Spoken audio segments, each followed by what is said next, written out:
In today's video, we're going to learn how to create a new customer in WooCommerce. Okay, before we get into it, if this is your first time here, make sure to hit that like button, hit that subscribe button. Really helps out the channel. And with that, let's get into it. So I'm on my WooCommerce dashboard, and I am going to go to users. Okay, and right now, if I click the users tab, I don't have any customer. People with the role customer. So I'm gonna add a new customer, and I'm just gonna do like John, or no. So the username and email are required, and I can either do this with an email or a username. If I'm doing this manually, I prefer to do it as the username and email are the same, but you can do any other format that you would like and give them a custom username. And then I am just gonna put John Doe, and then I'm going to choose the role as customer, and then here in this password I can either set a custom password, or one will be set automatically. I'm just going to keep this password that WordPress has generated automatically. However, you can use your own, password mechanism. Just keep in mind that if I do something like this, I need to do, it's going to tell me that it's very weak. So I need to do, get creative. I'm going to create my own password, So that's something to keep in mind. So I am just going to keep the current password that WordPress has set, and then you have the option to send the user a notification. So I am going to send the user a notification just to show you how that works. So I'm adding a new with the customer role as customer to add them in WooCommerce, and I'm going to click add new user.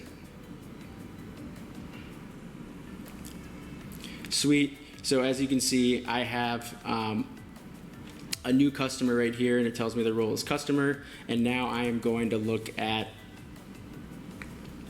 this email, and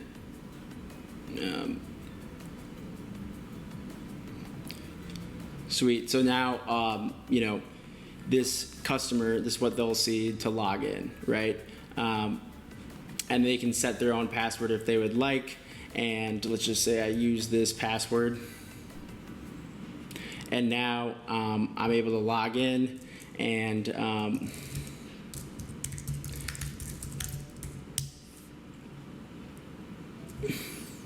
now this is going to bring me to my WooCommerce account page. So I'm just going to go back to the admin user for a second, and let's say someone was doing this manually. You're adding a customer, and you wanted to give them their billing and shipping address. So you could come down here after creating the customer and editing them, and you could add let's say company, but you could add a company. Let's just say I don't add a company, and just say 101 Lane Drive, and then I'm just going to say Suite 500, and let's just say New York, and I don't know any New York zip codes, but I'm just going to make a zip code up, and then I'm going to say United States, and then New York. Cool. So I have all this stuff, and I also can click this copy. So I'm going to copy the shipping address and billing address, or you could set a custom shipping address as well. And now I'm going to click update user. Okay. And this is only for if you want to actually set their addresses, or if you're adding a user manually. So now if I come back, if I come back to the users tab, this still is a customer.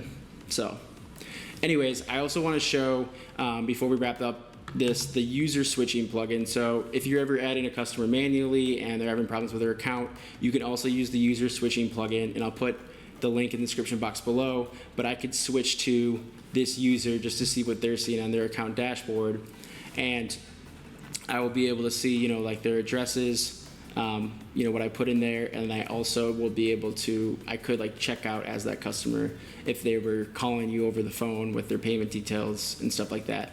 So that's that. And then the switch back, I can come back and switch back to the administrator. And overall, if you enjoyed this tutorial, make sure to give me a thumbs up and hit the subscribe button. And yeah, hope you guys have a great rest of the day, and see you next time.